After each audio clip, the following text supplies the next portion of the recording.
The Delisle Carbine was, in some ways, cheat mode for Sniper Elite 4. It was the only rifle with the suppressor in the game, making stealthy playthroughs much easier. In Sniper Elite 5, however, the Delisle Carbine fulfills a different role. Before we get into the video, don't forget to like and sub to GGN on YouTube to keep feeding the algorithms to get my content in front of other people's eyeballs. Let's talk about the unique use of the DL Carbine. The DL Carbine really only has one useful configuration, and it hinges on unlocking the extended suppressor barrel.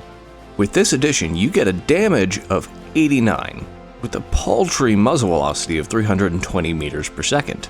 But you also get an audible range of 11 meters. Think about that. You'll rarely be that close to most enemies, so this rifle essentially becomes the ultimate silent killer that you can use in nearly any area, as long as your target is close, given the effective range of 180 meters and muzzle velocity of an artillery piece.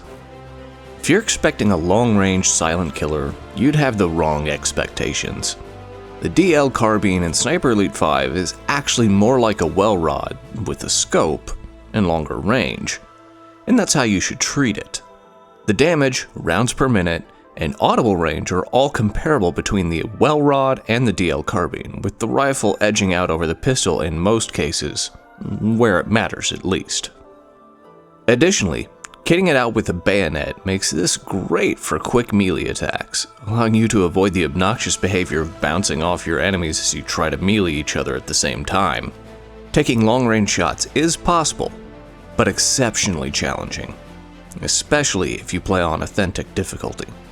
Shooting past 100 meters can be a real headache, especially since the reticle options don't provide any extra reference points for bullet drop. My number one tip: carry match ammo with you for any shots past 100 to 150 meters. While it won't make a massive difference, it'll be enough to help you hit the target.